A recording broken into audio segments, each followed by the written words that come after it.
folks, this next case is more shocking and exciting than a water slide or shaken martini on the rocks once it got stirred. It takes place with a pair of serial killers. One of them is a very interesting gentleman by the name of Neal Falls and his partner. And it takes place throughout Kentucky and the state of Ohio. Coming right up next. And then, of course, we're going to be traveling back to Illinois. Don't miss it. Thank you again. Right now, briefly, I'm going to be covering the case of this serial killer linked multiple robbery suspect in Kentucky. Now, he comes from Kentucky, but they were charged and actually caught in West Virginia more than once.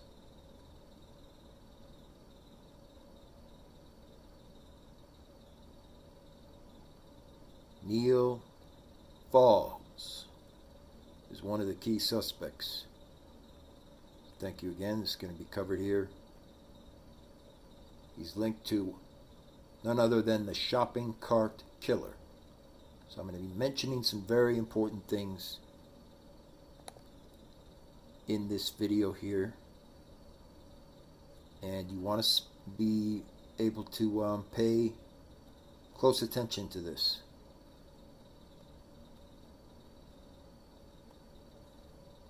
It's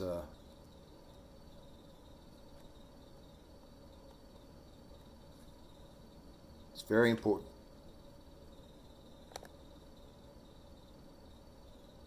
Because it's connected to previous homicide in 1995. Thank you again. More to come. Morning are re-examining cold cases after a possible serial killer went after a West Virginia woman. She's alive and he's dead. 45-year-old Neal Falls could be connected to a string of murders that police are investigating in Ohio, Illinois, and Nevada.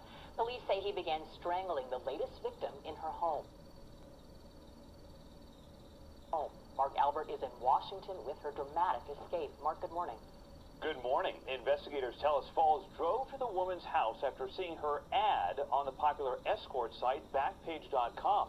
When he arrived, the woman said Falls walked in and asked if she wanted to live or die. He was going to shoot me. He was going to kill me. Heather, who doesn't want to give her last name, says minutes after she opened the door to her Charleston, West Virginia home, Neal Falls began choking her. He held a gun in one hand and held her by the throat with the other. Heather quickly grabbed a rake in self-defense. He put the gun down to get the rake out of my hand, and I just grabbed it and shot behind me. That one shot hit Falls in the head, killing him. Heather ran out of the house and flagged down a neighbor who called 911. She had to defend herself and she shot her. She's in the kitchen. He pulled a gun on her. She's got cuts and stuff all over her. When investigators responded, they found a cache of weapons inside Falls' SUV, including knives, a machete, axes, a sledgehammer, shovel, plastic trash bags, bleach, and a bulletproof vest. So this guy is long gone, but geographically, this is very important. I'm going to be going over this for a few minutes as well. He had carried bleach, specially sealed knives, special fully saran wrap coated bags, and black trash bags as well. And they talked about it very specifically in Charleston, because it says geographically the cities are fairly close. He has not been connected to Chillicothe yet, but it has been investigated that Neal Falls is indeed connected to the disappearances and deaths of 9 other victims in 3 states: Ohio, Illinois, as well as Nevada State. 4 women died in Chillicothe under suspicious circumstances that weekend, and Chillicothe police told the paper they are checking whether Falls visited Chillicothe or had connection to the same gang. Very important. Neal Falls would stab his victims with multiple weapons, including axes, staffs, and large hardware tools as shown in a shed. He would take the sealed bags and place them around the victims, and at times this would be used to take the life out of them, strangle them. Now he is officially linked to this gang that's covering Ohio, Illinois, and Nevada State. Neal Falls had a list, an official open list of more than 6 intended victims. In 2008, some of the murder weapons were identified. Falls was tested for specific involvement in the I-70 murders, which are a series of well-known killings across the Midwestern United States. Despite Doug's injuries, he managed to grab a rifle loaded with a single shot and confronted Wayne Nance, a serial killer who is believed to be responsible may in fact be Neal Falls. 26-year-old Robin Fuldaur of Indianapolis, Indiana, desired to start a family. There were several victims. When it brings up Wayne Nance, there were several victims, including Robin Fuldaur in Indiana, who may have indeed been killed by Falls. So Falls was linked to an official group, and that group was indeed killing people across Interstate 70, and it's confirmed there was more than 7 victims across Interstate 70. This is very important.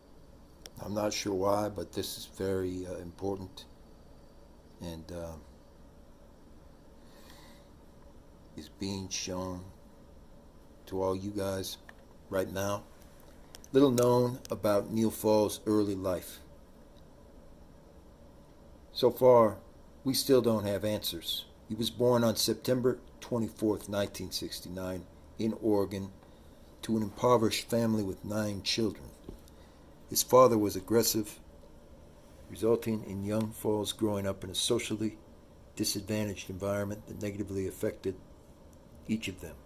During his school years, Neal Falls began to show a keen interest in firearms. He subsequently became obsessed with military paraphernalia. After leaving school, he did not continue on his education and was forced to engage in low-skill labor. Despite this, Neal Falls led a law-abiding lifestyle for the most part and refrained from alcohol or drugs.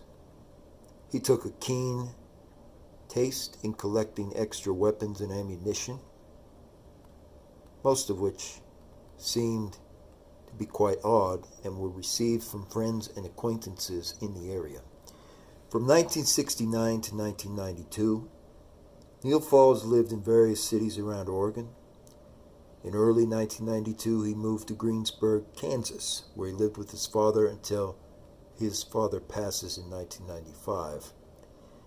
After finishing training as a private security guard, Neal Falls' fingerprints were entered in a national database in 1998.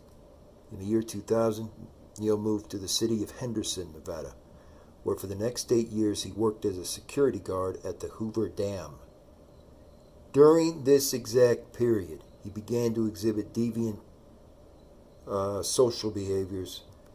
He abused animals in the desert region and also created public disturbances and public nuisance. And he was subjected to disciplinary action at that time. Neal Falls began to spend most of his free time in the company of pimps. In the mid-2000s, he visited the Philippines. In 2008, Falls was charged with harassing a colleague, after which he was forced to quit. Upon dismissal, he began to show signs of dromomania, changing his place of residence from 2009 to 2015, and moving between the states of Oregon, Indiana, Kentucky, and Texas.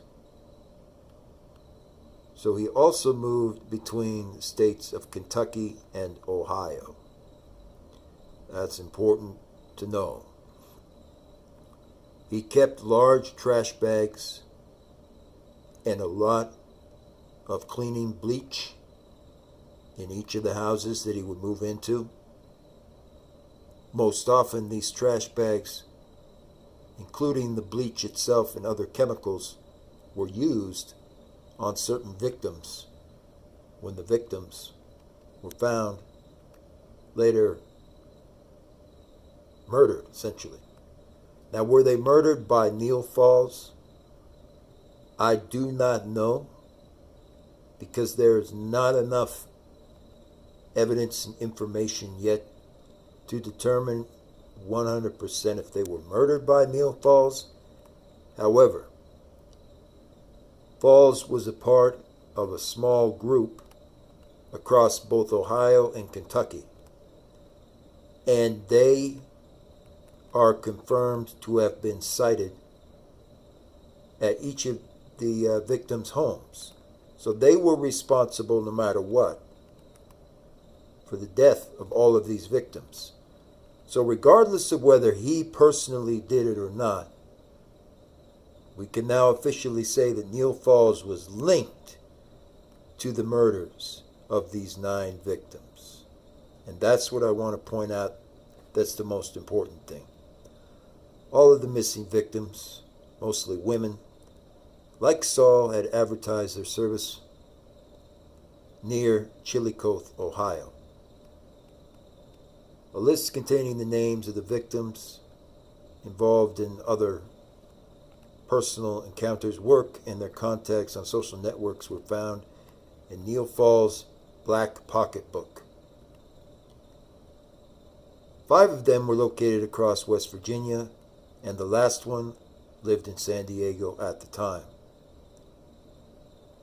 Falls was tested for his involvement in the I-70 killer murders, which occurred across the Midwestern United States. At that time, he was in Kansas only for a short while, and he corresponded very closely to the suspect's image. So, Neal Falls was associated with some strange people in the area of Ohio and Kentucky. And while they claimed that there was not any physical evidence there, there were definitely actual pieces of evidence left at the homes of each of these victims.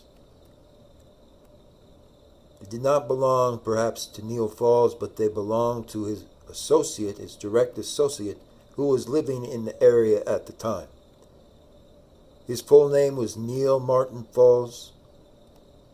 He was born September 24th, 1969, in Eugene, Oregon.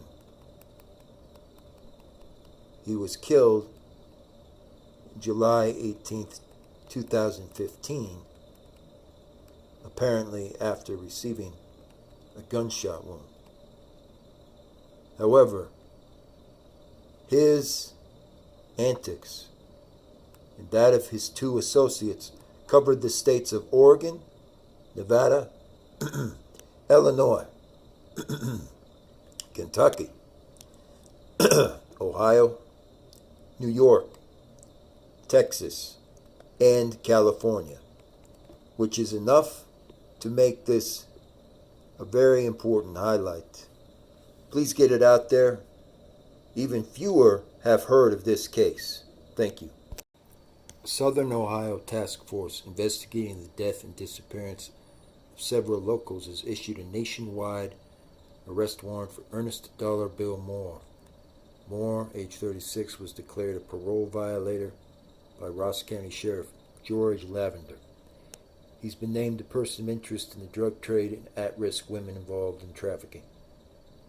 The task force, made up of officials from the Sheriff's Office and Chillicothe Police, was formed earlier that year. Now, the interesting part is Ernest Dollar Bill Moore, or Ernest Moore, was an associate, not a close associate, but an associate of Neal Falls. That's right. So what that means is there was indeed a group operating in Chillicothe that was killing a lot of victims. And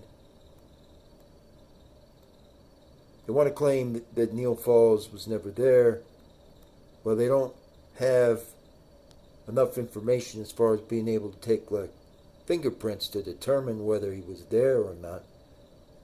But he definitely visited Chillicothe before. When you look it up, it indicates that each of them were in Chillicothe. And Moore was not a good guy. He was there for other reasons. And he knew Mr. Falls, so it's likely that the person who killed all of these victims was a very close friend of Ernest Moore. If we could determine exactly who Ernest Moore was closest to, then we will know the exact person responsible for this massacre that happened there. But Neal Falls certainly knew a lot about it. That's what the news did not mention. That's right.